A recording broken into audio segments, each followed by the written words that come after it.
So, welcome. My name is Blanca Vergara, and today I'll have the pleasure to present to you a brand new webinar of MentorWe, Building Your Personal Board of Directors. This is a subject that is very close to my heart because I'm trying to put my video in some place where it will not bother anybody. Okay. This is a subject that is very close to my heart because I see that we as women tend to either not ask for help or to equally bad to keep relationships that are very dangerous for us for way longer than we actually need them. So this presentation is all about building a network that is going to make you powerful as a leader, with much more impact, to grow and to learn much faster than otherwise, and also to be happier, to go through the shortcuts, because that's the way we can accelerate our learning through others. So I just found this quote and I just think it's fascinating. It is in your best interest to convince others that it is on their best interest to put your interests first. This is something that cost me so much effort to understand. Now, years later, after all this corporate career, I didn't put an introduction of myself, but maybe I should. I'm an ex-corporate executive. I studied MBA. Now, this year will be the 20th anniversary that I graduated. So I'm class 1999. And this year will be our 20th anniversary reunion. Oh, my God. And in that time of corporate life, I worked for Pricewaterhouse, for Citibank. I was in the consulting world. And then I worked for the European Space Agency. And honestly, in all that time, I never really truly appreciated the importance of relationships and in putting the interest of the others first. Until now that I am an entrepreneur. I left the corporate world for about 12 years ago, and now I run my own business. And I dedicate myself to improve the leadership of others, and specifically of women. So just until now that I am an entrepreneur, I realize how important my network is. Because without a network, you are absolutely nobody. And if you realize that for yourself, you realize that that is also true for others. For you, for me, it is important, the network.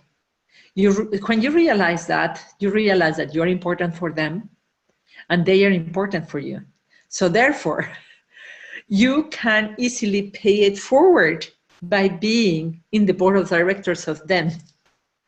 You see what I mean? It's just a mirror, this.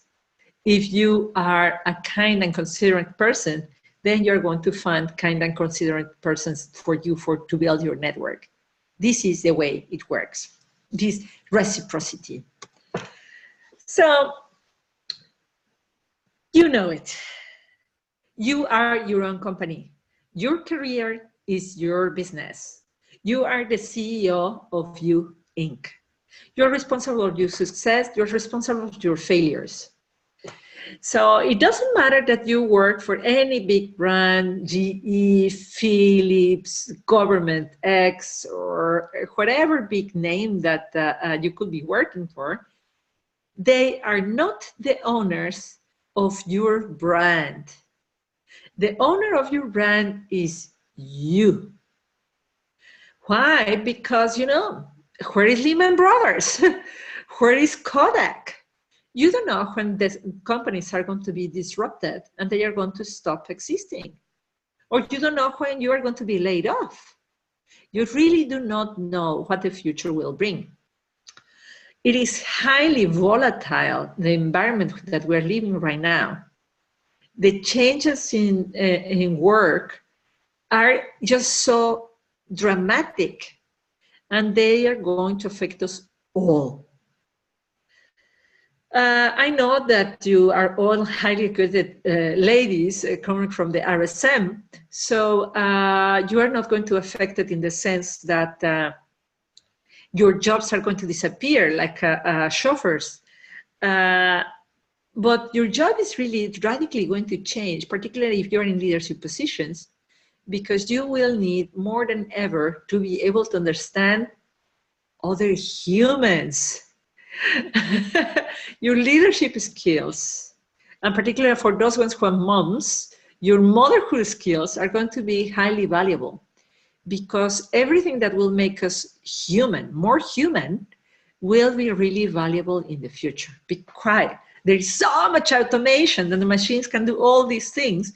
Well, we have to take as our competitive advantage of what makes us human. And what the subject of today, what makes us human, is the ability to build relationships. So what is that? What is the board of your personal board of directors? What is that? And why you should have one? What is it and why you should have it? And then, of course, how to build it. How to build it, how to keep it, how to grow it. So what it is, it's very simple. It is a group of people that you consult regularly to get advice and feedback. So this group of people, you can meet them all together or you can meet them separately, and you can also meet them in your imagination. Yeah? Oh, yeah. How do I mean? I love to have Carl Jung in my group. So what do I do, poor guy? He already died. So I read a lot of his books. That's how I do it. I have people who are very big directors and bosses, researchers. How do I meet them? Individually, personally, with these people. I am a member of a mastermind with entrepreneurs that are other entrepreneurs similar to me. I meet them once a week. So you are going to design what is regularly, and the group, the only commonality that they will have is you. So you decide when and where, how often you meet them. The common ground is you. What are the benefits? Well, you know, to be honest, I had to summarize the benefits, but the benefits are just gigantic. It's really like to walk on the shoulders of giants and to have the capabilities of all superheroes. You do not know everybody in the world, so they can be influencers for you that will open doors somewhere else for you. They can tell you about what is happening in that other country that you haven't visited for a long time. They can kick your bum, have a word of tough love for you and tell you that you are not loyal to your own principles or loyal to your own objectives. They can just be the unbiased outside perspective for you. So these benefits are just really the tip of the iceberg. It is so life-changing to have these people around you. Just simply, you know, from my point of view, one of my PBD, one of my personal board of directors is my husband. And today he sent me an email with, hey, have you seen this course? And this is great because he understands my business, my values. He knows what kind of book I'll be interested in, what kind of you know, website or software or whatever. They are basically all your personal board of directors are like superpowers to you. Extra ears, extra brain cells, extra eyes, and maybe an extra mouth, you know. They can be your best ambassadors, the people who get you, you know, recommended for the promotion, the people who get you that customer, the people who will get you to speak in certain venue. There are innumerable benefits to have your personal board of directors. And this is a quote of Jim Rohn, was the teacher of Tony Robbins. So this is a very motivational man. You become the average of the 5 people you spend the most amount of time. I invite you. You don't have to show it to me, but you can take your mobile phone right now and look who are those 5 people who are called or who call you the most in your mobile phone. And make an analysis. What's the average income that these people have? What's the average weight that they have? The average vitality, the average happiness, the average quality of their intimate relationships, their average spiritual enlightenment. What's the average? Well, I can tell you that the average of every single variable is you. Do you like the picture that you see? Are these people who criticize, people who are negative, people who are just wanting to do things, saying, oh, how bad it is that these people actually are doing things? Or are they people who are movers and shakers and doing it and trying it and falling and standing up? What kind of people are they? Are they exercising every morning? Are they waking up in the morning at 5 to meditate? What kind of people are you hanging out with? Be honest. Just make an audit right now with the people who you're calling more often. Do you like the picture? So I am going to share with you the how to build your personal board of directors. So the first step is that you have to start with you.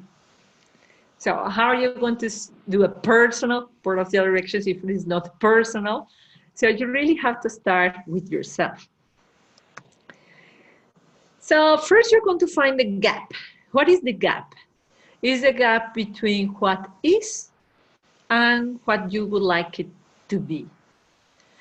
I really like to start in what is. Sorry, but I spelled it wrong.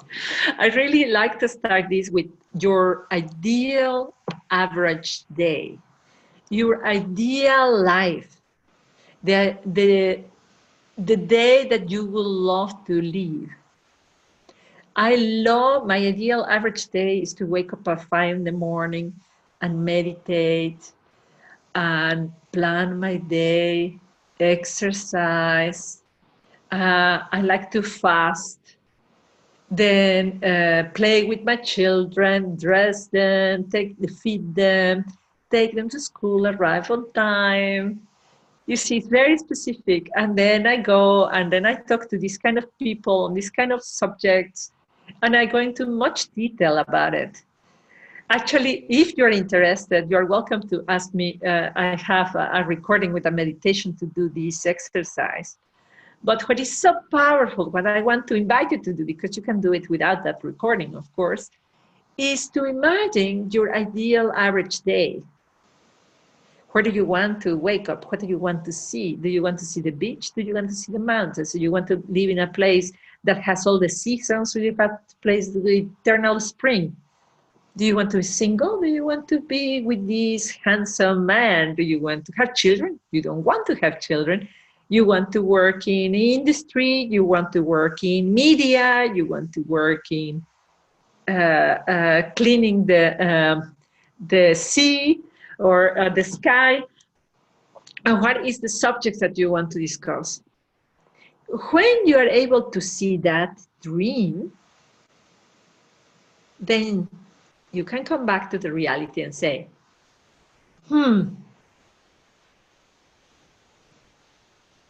what's my reality today? Well, today, I'm not that vital, really. I don't really exercise every morning. I would like to have a partner, but I don't. Or I would like to be working in media, but I'm actually working in banking. I would like to have more artistic endeavors, but actually I work in technology. That's what happened to me. uh, so when you see the gap is when you can start finding corrective actions. That's when you can say, cool, somebody help me in closing this gap. Because, honestly, everything has been done. Everything has been done. Very dramatic. You are going through a divorce. So many people have gone through a divorce. Have you been laid off? So many people have been laid off. You want to set up a new business. So many people have laid on a new business. Almost every problem that you can consider that you have, anything that could be the gap, somebody before you has already closed that gap. Whether you have a problem or you have a dream of something, somebody has already closed that gap, solved that problem, or achieved that goal. So once you have the gap, you can start envisioning who could be of the greatest help. So a way to do this, and there are people, when I tell them of the previous exercise, they get really lost. I don't even know what I want. I cannot even imagine that I could be happy, that could be possible. They are so stuck in what is that they cannot dream of what could be. And when they are in this circumstance, I give them this exercise that I call it the circle of power. And this is something that just a piece of paper with a circle, and you can glue it on the wall in your house and say, what is what I want? What kind of life do I want to lead? In my case, I was working in high tech, and I wanted to have more meaningful conversation, and I wanted to have more art in my life. So I just said art inside, meaningful conversations inside, and outside I said, well, coldness. Because I really didn't know what it was outside, because still inside I did what the engineers. So when you're confused on what you want in your life and you don't want in your life, start working with this circle. So what is inside is what you would like. What is outside is what you wouldn't like. And if you don't have clarity about it, just write whatever is clear. It will become more and more apparent to you. It is a clarifying, it's an empowering circle. It will allow you to articulate what you feel, because you will be able to put it in black and white.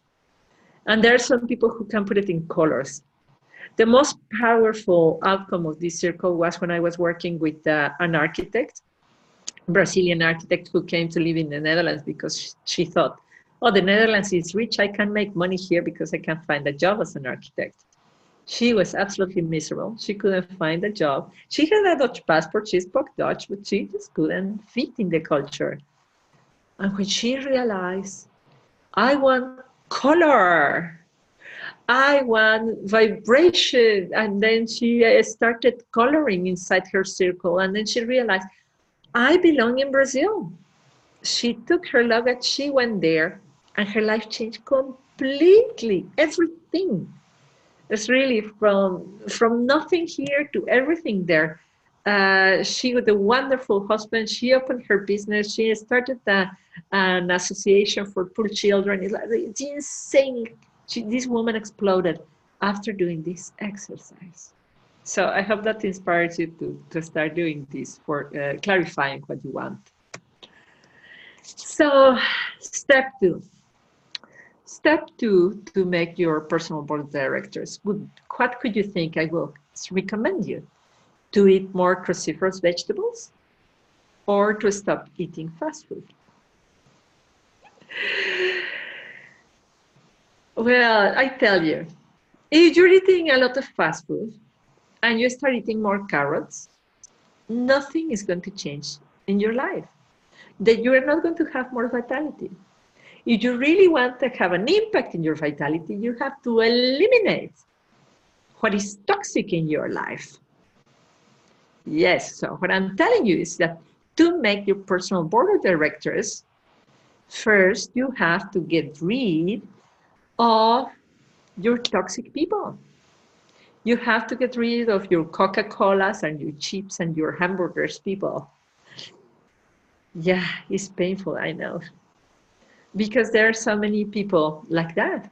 Traditionally, because they are the friends from elementary school, or because they are the neighbors, or because they are our family. But still, we have to reduce our exposure to them, because otherwise we really become the average of the 5 people we hang out the most with. So this is one of these Indian gurus. He says that you really need to empty your cup, and that is to empty yourself, to empty your life, so that new energy can get in. If you really want to improve the quality of your relationships, you first have to create space to meet amazing people. You see, I've been telling you that I'm one of these people who likes to wake up at 5 o'clock in the morning. So I don't like to go at night out. I don't like it. So that was one of the, when I was doing, well, I do this exercise constantly. So I realized for myself, I cannot be networking at night. So I discovered this breakfast networking environment. And I have met the most amazing people. It's absolutely terrific. I decided to start my breakfast, and I met these terrific people, because I decided that I cannot network at night. So what is the thing that you are going to let go of because of your own values, because of your own choices?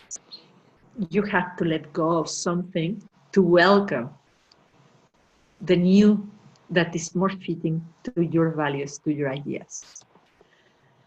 So the first people you have to get rid of, or the people who have to let go of, is the people who belittle you.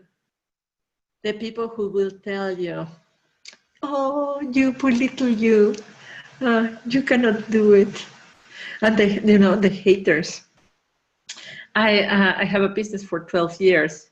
What can I tell you? I think I have been hated all my life. My father used to tell me that if somebody is speaking about you, don't worry. They admire you. That's great. And if somebody is speaking bad about you, it's even better. They envy you. Don't absolutely worry. So I tell you, don't worry, but get out of there.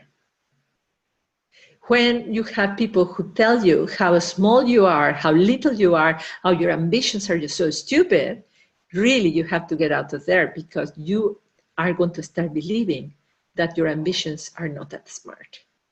You have to clean them from your life. The silent judges. And for this one, I got this beautiful quote, and it's a long one, from Theodore Roosevelt. And he says that it is not the critic who counts, the critic who is in the silence, but the person who is actually doing the work, the person who is sweating, who is losing blood, who is losing tears to get the things done. If you're an entrepreneur and you hear advice from your neighbor who is a secretary, and you allow that input to get into your life, I mean, you are insane. You cannot get that input into your dreams, into your progress. That kind of people cannot be in your board of directors. That kind of people cannot be in your top 5 people who are in your in your life. So people who are in the silence and criticize are very dangerous. So thank God. Theodore Roosevelt. And I tell you a little quote. Do you know that teddy bears were called that way because of Theodore Roosevelt? If you're curious, I can tell you, I can give you the exact quote of how I learned that. Okay, our beautiful Albert Einstein, he tells us that we have to let go of the old school thinkers because, of course, if we try to keep solving problems with the same tools, the same way of thinking that we always did, we will get exactly the same. That is what he calls insanity. So you don't want to be insane, you want to be innovative. So you cannot hang out with people who said, this is the way things were done all the time. So when you have to start compromising your values, your morals, your objectives, it's time to change the people you are with. And this is gigantic. Lately, I've been meeting lots of people, lots of entrepreneurs who are needing to change their business partners. And this is gigantic, you know, we're talking about people who founded companies and they are the 2 founders and they really have to part ways. But they are doing it because it's absolutely the best for everybody, for the companies, for the employees, for the customers, for each one of the partners. I have been seeing the same when a company is totally dependent on a customer, you know, one of those big customers. Companies are choosing not to work for that customer anymore. I have seen also that companies are choosing not to work with a supplier because of difference in values. So this is absolutely gigantic. And don't be afraid of Garda to do that yourself, that you need to quit. Or of course, we're talking more business, but if you need to divorce, that could be also a good thing. And I will go so far that if you need to say, Mom or Dad, I don't need to see you, that could be necessary. And I know what I'm suggesting to you is brutal. It's just like an operation. It's like taking a piece of a tumor out of your company, of your life, of your career. But this could be the difference between you growing and developing or not. Because really, if you are going to be saving everybody, it's possible that you'd save nobody. That person and you and the company go down. That you and your partner and the family go down. So you really have to be courageous. And particularly, you know, as women, that we tend to love everybody, we tend to try to save everybody, we have to learn to say, this is compromising my morals. This is compromising my values. This is compromising my sense of identity. I need to stop with this relationship.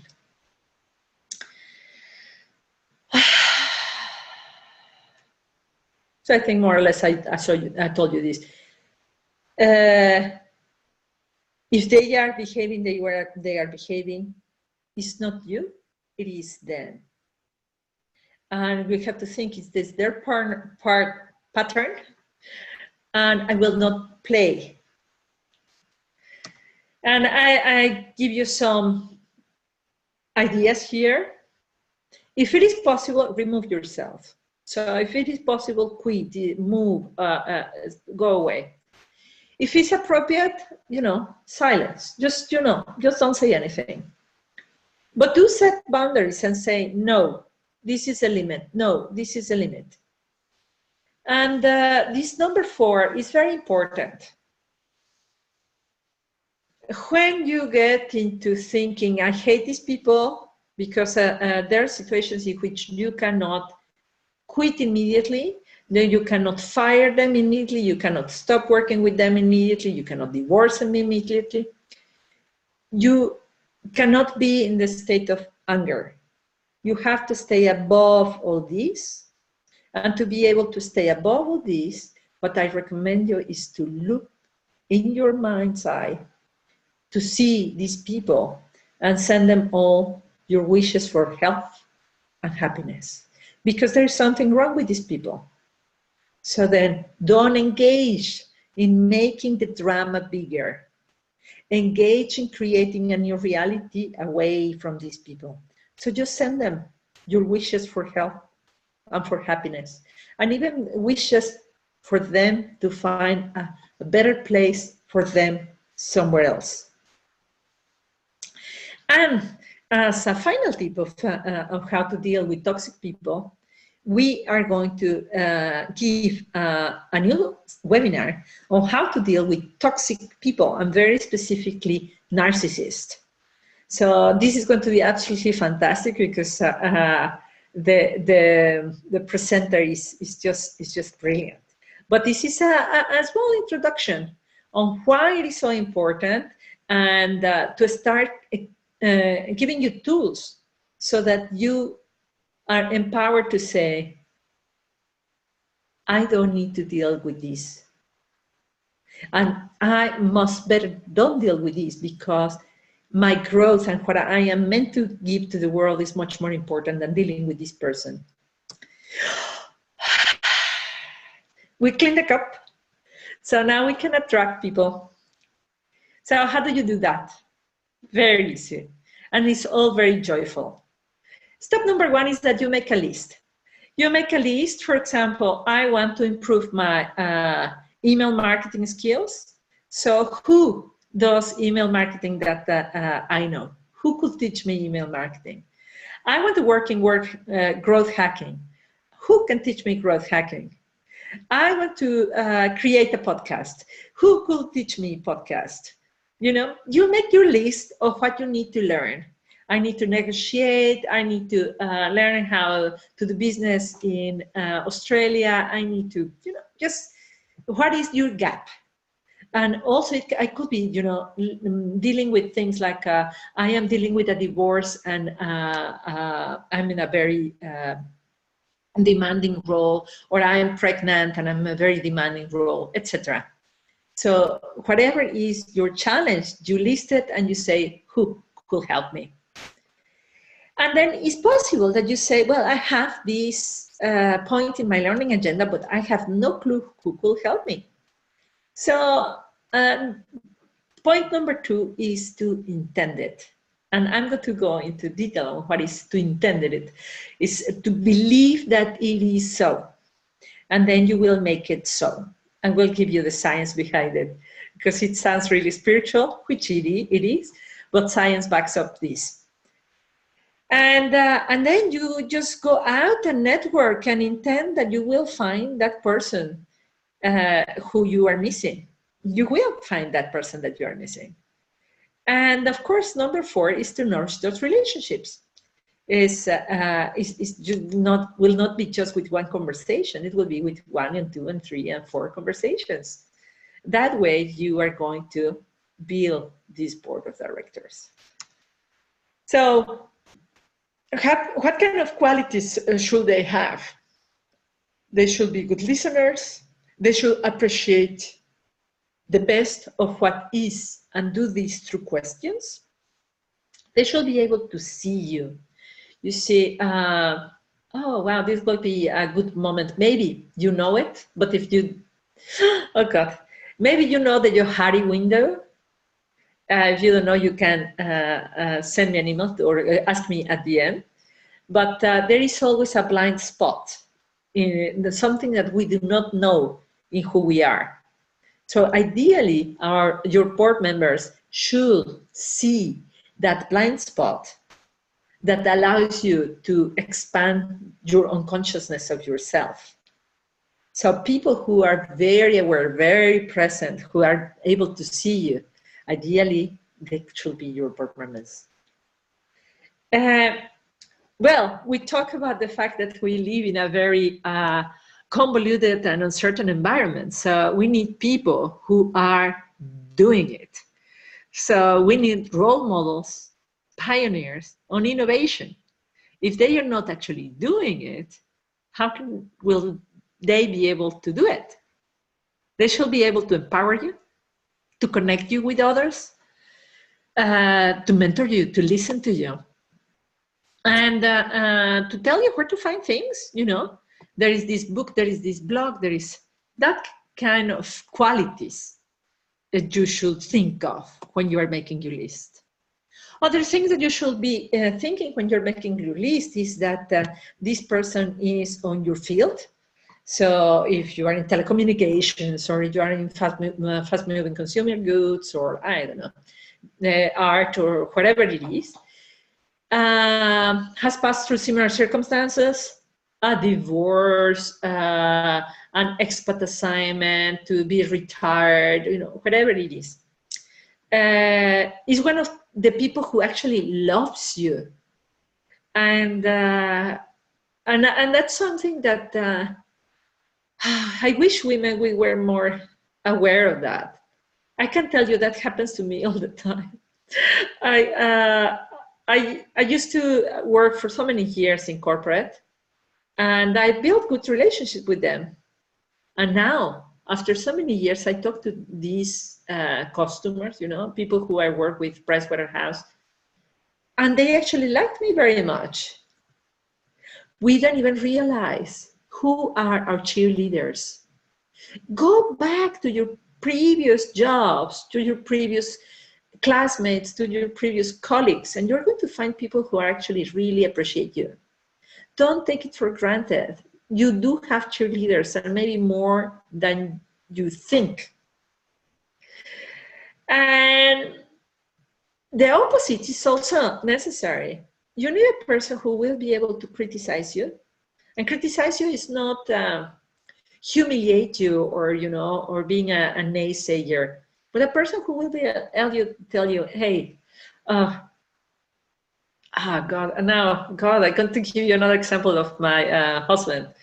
I do a lot of my software development, and I didn't know how to do something, and I went and asked my husband, hey, I would like to know you to help me to do X, and he told me, you know, I know this girl. She knows a lot about this. I will put you in touch with her. Her name is Blanca.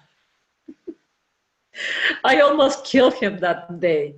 But I realized that it was a great way of, well, in a funny way, to criticize me, but to empower me, to say, hey, you can do it. So receiving critique and empowerment is really important that they should have. Is leader in an area where you would like to succeed?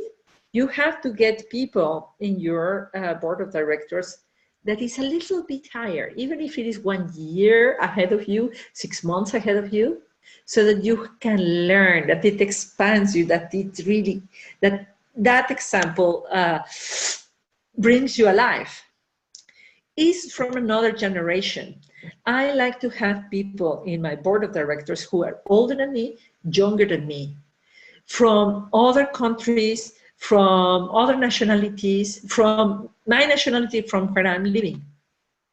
And of course, that they're great networkers that can introduce you to other people. So these are more ideas of what you can be considering. Diverse in culture, thought and style, actively interested in your overall success, good at dealing with transitions, strategic thinkers so that they can help you to craft your blueprint for the future. Seasoned in uncertainty. They have made mistakes, basically. And yeah, experts in innovation, wherever you want to go. And here I give you my inspiration of the people who I like to be in touch with. And what I've been doing is that I made a huge list of authors that I wanted to interview. And I have been sending emails to people who I want to interview, and it's incredible. Of course, I got quite a bit of no's, but I got some yeses. On the bottom right, you see one of the founders of the Heart Math Institute, who are my heroes because they talk about the science of the heart. And you see that is a photo of the interview I made with him. And I don't give up to meet the others and to connect with all these famous people. And even I put two here who are dead, Lao Tse and Carl Jung. And I connect through them through courses, through books, and through, just thinking and meditating in their ideas. That's another way you can include people in your board of directors. They do not need to be in your city, they don't need to be alive, and they don't necessarily need to be your direct friends. Imagine how you can be in contact. Don't just, drop the idea. Because everybody is at 6 degrees of separation from everybody in the world. So the moment you intend, if I say I want to meet Oprah, I assure you that I am just 6 jumps from Oprah. If I say I want to meet the Prime Minister of the Netherlands, I bet you that I am 6 jumps from the Prime Minister of the Netherlands. Actually, yeah. So who you intend to meet? And that's where I want to give you the science of the intention. In our brain, there is this thing called the reticular activating system. You see, if we got into our brain every single thing that we perceive, we will go crazy. Because there is too much reality.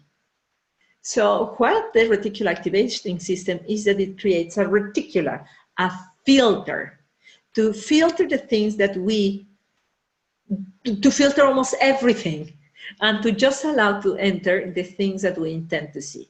Have you noticed that when you are pregnant, you suddenly see all the pregnant women? That when you are wanting a red car, you see red cars everywhere. When you want a new pair of shoes that are black and in this style, you just see these shoes everywhere. So that's the reticular activating system. And I want to prove it to you right now. So I want to ask you to look in the room where you are, and you are going to look for brown. So look for brown, look for brown, look for brown, look for brown. And tell me, how much green did you find? You will need to go back to see where was the green, because you did not pay attention to the green. You were looking for brown. And in some cases, to make you more successful, when you saw beige, you call it brown just to be more successful. When you saw burgundy, you call it brown to be more successful. So if you are looking for somebody to teach you, Jungian psychology, you will find it, because your reticular activating system will help you to focus on the thing that you are looking for. So that is intending. It is not so hocus pocus, it's just your brain, how it works. So who would you like to include in your personal board of directors? So that's, that is, let me go back to stop sharing, and I am going to open the mics. And if you don't mind, I'm going to get my cable, because it's it's asking for electricity in the computer.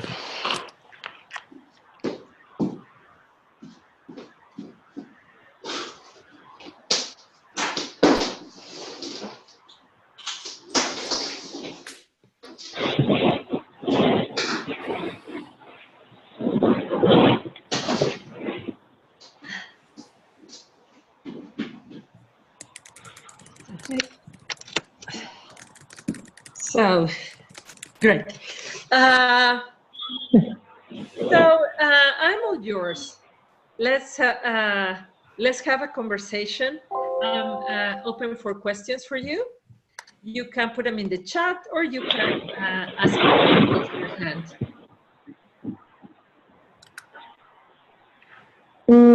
I can start with a question if that's okay. Sure. Thank you, Blanca, for this presentation. I really liked it a lot, and I'm listening to it while I'm having my own gap of time because I'm moving to another country and starting a job there. So I have to start my personal board of directors there, fresh.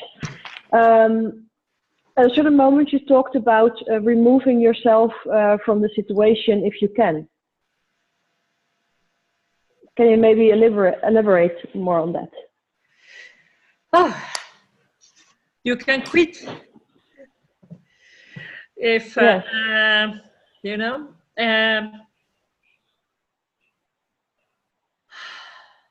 There are several studies that in quite high levels of corporations, many psychopaths are taking over. Sounds familiar. Seriously, very serious. If you want, they not call them psychopaths, but let's say that they are people with psychopathic behavior. So there are many jobs in the world, and you can find another one. So we always have to think that it's possible and that we're not stuck. It can be a husband, it can be a mother, it can be a boss, it can be a supplier, but we have options. We really have options. If the people have a lot of power on you, we still have options. There is a lot of money, there are lots of houses, there is your life and your happiness are first. So you have to think, is it a matter of survival? Is my well-being so at risk that it's better that I quit or divorce or sell the company? Then that's a priority. And yeah, I could go so far as stopping the relationship with, if it is business or private, yeah, I will go so far as stopping. Yeah. Did I answer your question? Yes. I like that answer. I can imagine that not everyone would do the same, or like you're always brought up with never give up and always continue and keep fighting and whatever. But in the end, we wear ourselves out. Yeah. Well, you know, like it's so interesting that you say that. I love how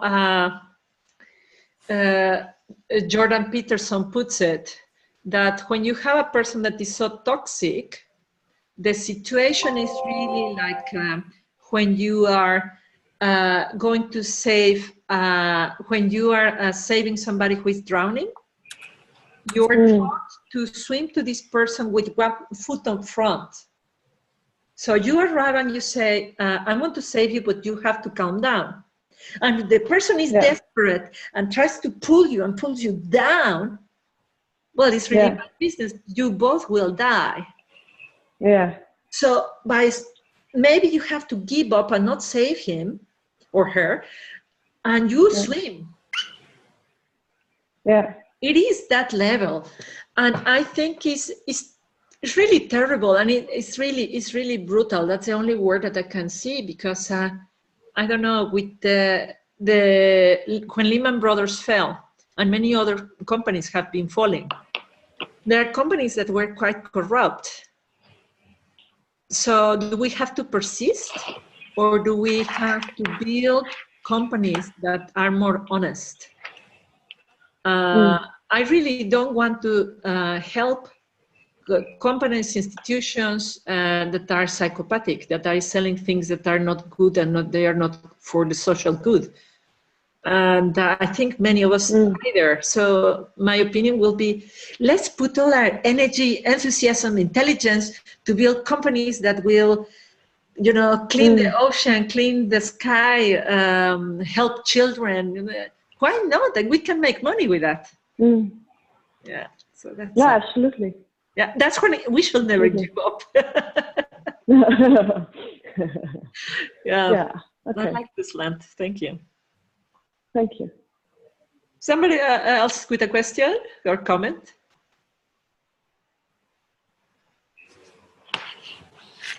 No, Bianca, thank you for the presentation.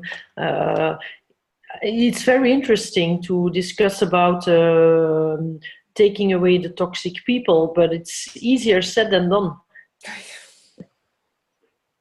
Yeah. Oh, yeah. Oh, I'm very happy that struck a chord. Indeed, it is much easier said than done. It is much easier said than done because one of the things that we do not know how to do, well, is that we're built for that. Women, we are built for 18 months of the life of a child, the 9 when they are in our uterus, and the 9 afterwards.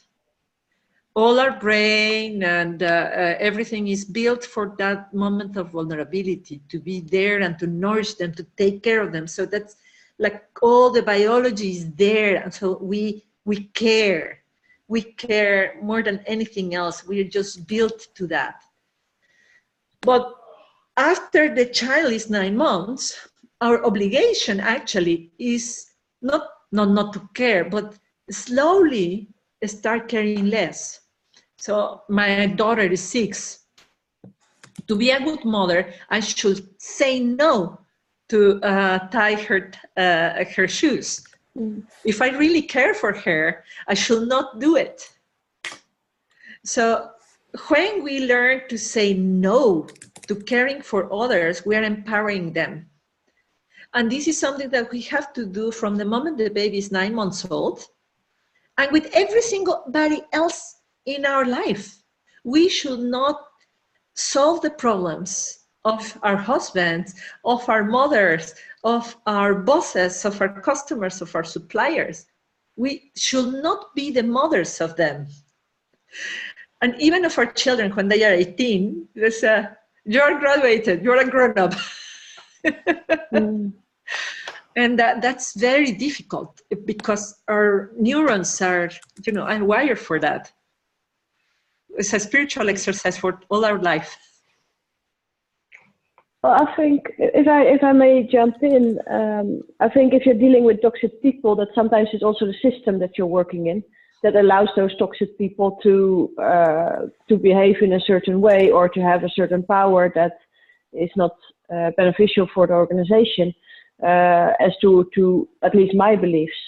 But to fight the system is it's really difficult if you don't have people around you that support you in this. Yeah. When it's you know, it is so beautiful. I was in a situation like this. It's already a long time ago. I don't know how specific I can be because, of course, it's somehow confidential. But what happened is that there was a person who was quite toxic, and there was a manager who was absolutely great, the most adorable, the most ethical, my best boss in my history. He was so ethical, so kind. It's absolutely lovely man, really the best in the world.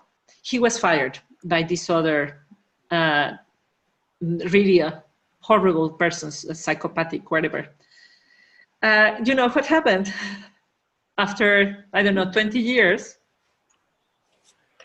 the good guy, it has a great position in another company, is doing and making the competition so amazingly well to the first one, and the first one was fired. So I'll be 50 next year, and what I've been seeing, I'm very hopeful. I'm very positive. That the positive, the consciousness, conscious selling, conscious hiring, conscious leadership is winning. That we do not tolerate anymore these old car salesman tactics.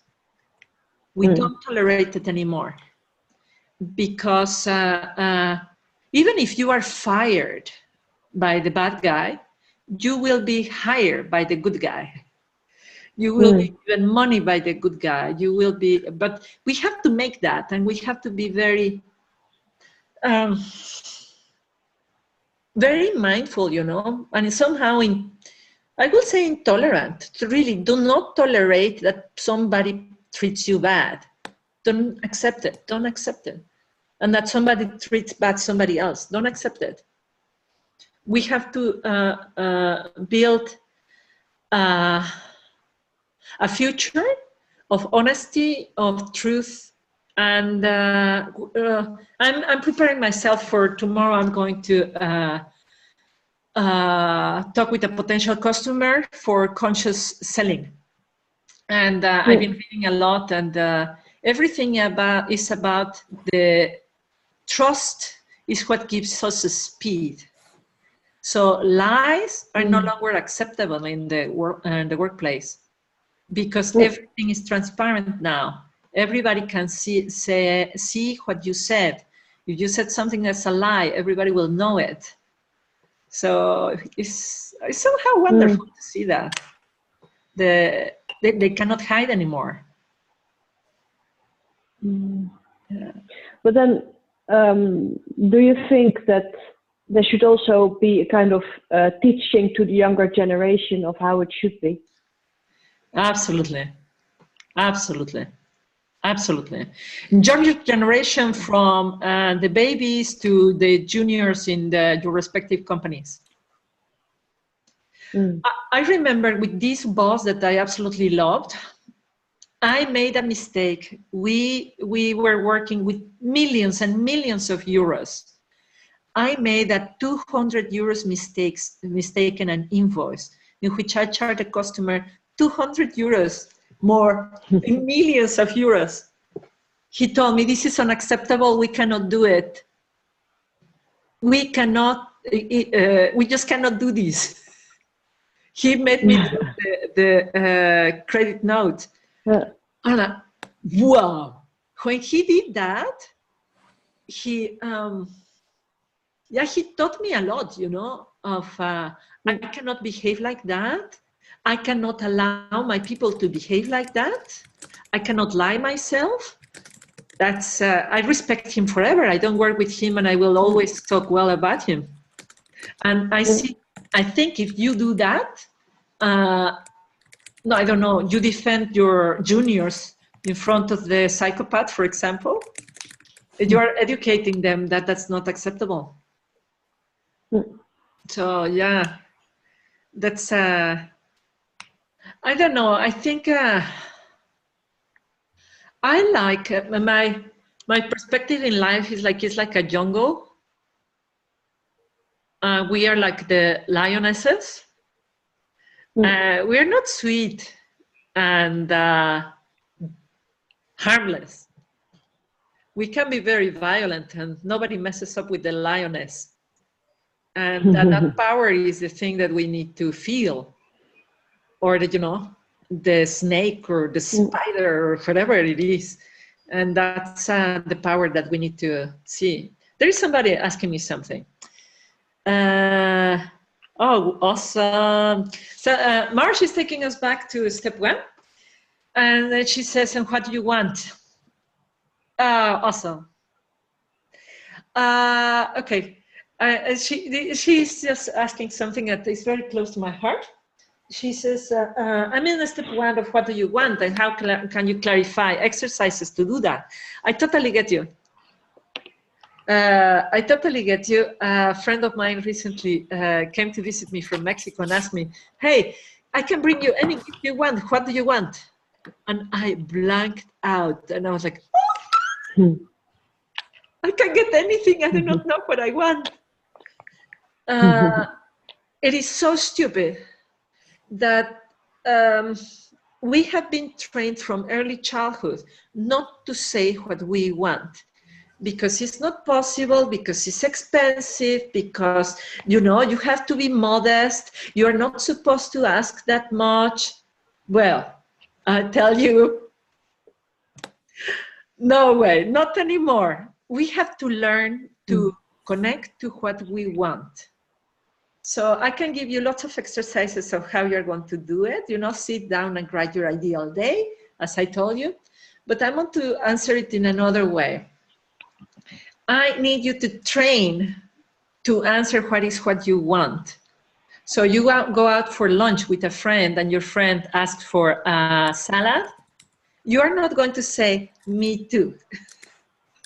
You are going to really look at the menu and say, what do I want? What makes meaning to me? What is important to me?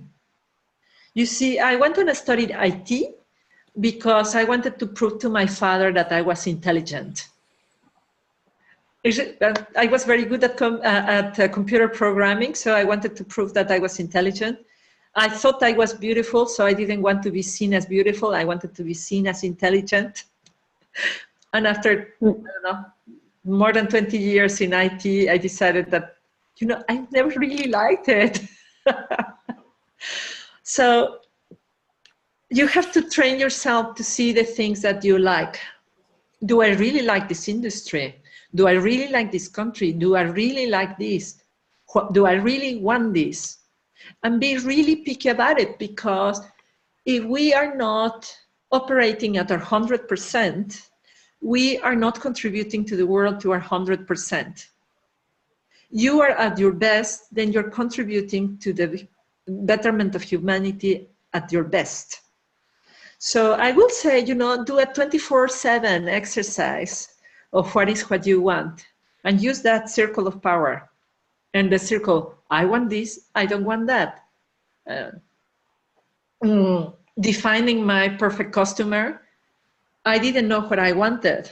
So I will just have people who will not reply to my emails. So I will put outside of the circle, I don't want people who don't reply to my emails. And then afterwards, I realized that what I wanted was people who share my sense of respect, who will respect people. That was important for me. So if you work with this circle, with experiences, you are going to realize what you want and what bothers you. Because when we were talking about the psychopath, he did not reply to the email. He looked at me in a sexual way. He, you know, it is something that is an action. And then inside the circle is something like, it is a value. I want respect, I want honesty, I want professionalism, I want innovation, I want, etc. So if you start working with that circle of power, let's say daily, your life is going to change, because you're going to stop accepting the unacceptable and start appreciating the wonderful things that do happen in your life. Yeah. Did that help, Margie? Yes. Yes, thank you, Blanca. Awesome. Anybody else has a question? And we're at top, well, we're at the more beyond the top of the hour, but I'm fine to answer another question, and it's okay.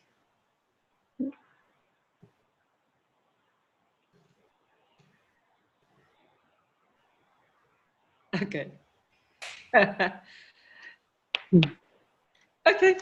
So, well, I'll be posting tomorrow the video. Oh, I have to tell you, I would have to tell you that we have sent a survey where we are going to be pairing you with other members of MentorWe.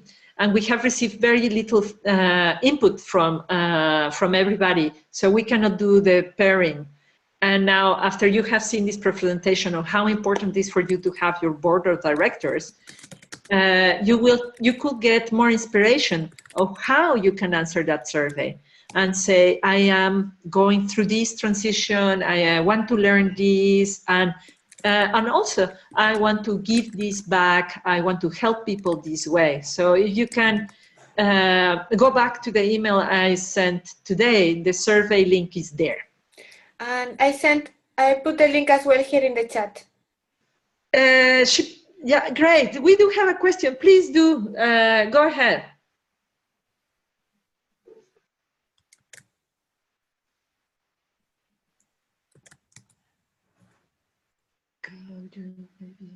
Oh, okay. Yeah. Yeah. Oh, wait. Be quite a lengthy thing to type. Yeah. My question was more around when you said about that you have to almost recruit your personal board of directors. So how do you maybe went about navigating when you stepped in a new company, or maybe say, because I come from a very traditional industry, and if I want to connect to say a commercial say sponsor as such for more say managerial opportunities, how did you navigate when you were in the corporate world? Yeah. It sounds crazy, but it's a cup of coffee. It's a cup of coffee. I remember in the MBA, they gave us two advices. To be around the water container and to be around the toilet. Because around those places is where people hang out and you are going to meet the people. In Mexico, we have a saying that whoever moves doesn't appear in the photo. So you have to be in the meetings that you have to be. You have to speak up. And like Sheryl Sandberg says, you have to lean in the meeting that you have to lean in. So I will say, go to the parties, go to the cup of coffee, go to the meeting. Really go there, be present. In all the jobs where I have been, this is the secret, you know. Take a cup of coffee with those managers. Tell them about your intentions. See who is there to help you. Build those relationships. Go for that dinner. Go for that event. Go out. Remember, and this is important because I perceive that it's a young voice. We are not promoted because of our wonderful work. We are promoted because of the packaging. We are promoted because it has been heard. And this just continues being repeating all the time wherever you go. You know, I'm an entrepreneur and I'm online, working online. And today I was listening to a conference about growth hacking. He says, if you really want to grow your company exponentially, 20% is content, 80% is distribution. And you know, it's exactly the same for your question. 20% is your work, 80% is the marketing that you are going to do about your work. You have to talk about your work, let people see your work, present what you did, present that report, that project, that whatever is what you did, people need to see it. So be your brand ambassador. Go out and share it, let people see it.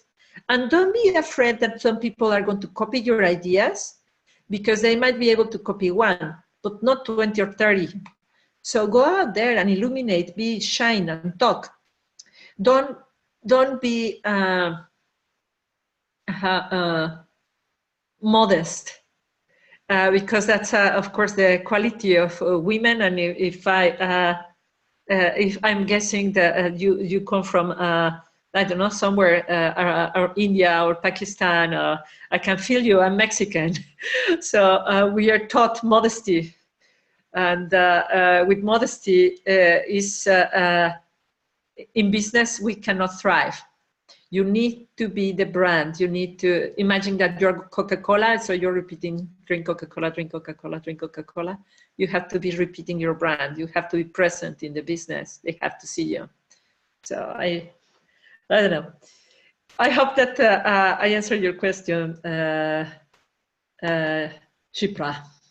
Does that make sense? Absolutely. I think it's a fair point that you make. But my question was also around how do you maybe eliminate from the pool of sponsors? So, of course, you get coffee and then not eliminate is not the right word, but probably Choose. at some choose. Yeah. I really will leave it to your feelings. Feel what is more needed at that moment in your life. Feel what is more needed at that moment in your life. What do you need? Somebody who will be a cheerleader? Who do you need? Somebody who will be giving you tough love? What could you need? And how does it feel to be with that person?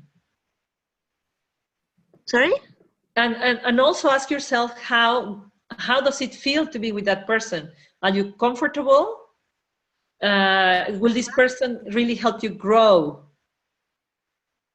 So go back, I'll show it to you.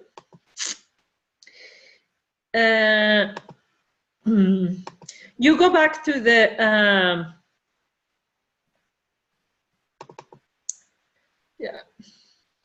you go back to the presentation. Mm-hmm. I want to send it to you. I want to show it to you right now, but you will see it in the video. And you will just ask yourself, how much of an influencer is this person? How much of a mentor is this? It's really connecting, etc. So you discriminate with this, and after you have discriminated with your mind, discriminate with your heart.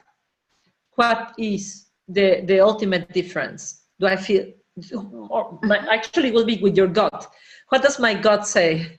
Do I go with this or with the other one? So yeah, okay. Does that make sense? I think, yeah, maybe I need to evaluate a little bit on that. But thank you so much for your answer. It really helps. Yeah. No problem. No problem. Cool. Thank you, Annika, for being here. So, yeah, fantastic. Thank you very much, ladies. There will be other events coming. We're organizing a dinner in Amsterdam. It's going to be super cool. I can anticipate to you that we are going to go into a museum. So that's going to be really fantastic with a special guide and very relevant for us. And more webinars are being prepared for an entire year, and you can see them all in our website.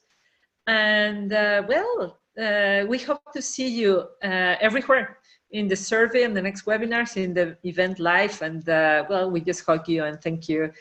I don't know if Jara, if you want to add something.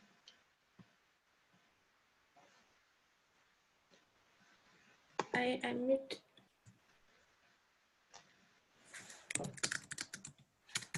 You're on mute now. Yeah. Okay. Yeah. So I think you said, so we have the survey for the matchmaking of the peer mentoring. That is one thing, and we have the events prepared already for the whole year. So you, even in Eventbrite, so you can check the webinars and you can join. The next one is about holistic female leadership in the Monday, 3rd of June. It's a woman who will talk about how the inside out leadership is about synchronizing mind, body, and spirit. And it's quite interesting. And for July, we have a webinar.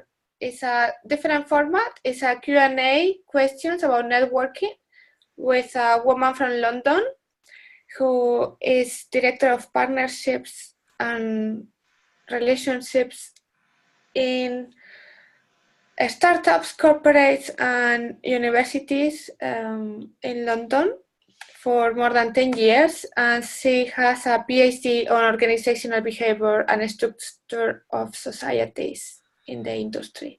So it's quite interesting because she's very good in networking. So we will let her completely open questions to her. And then it's summer. Oh, brilliant. Well, thank you, everybody. Thank you, Hannah, and thank you, everybody, for being here. Yeah, see you next time in the live and online events. Take care. See you. Bye. Bye.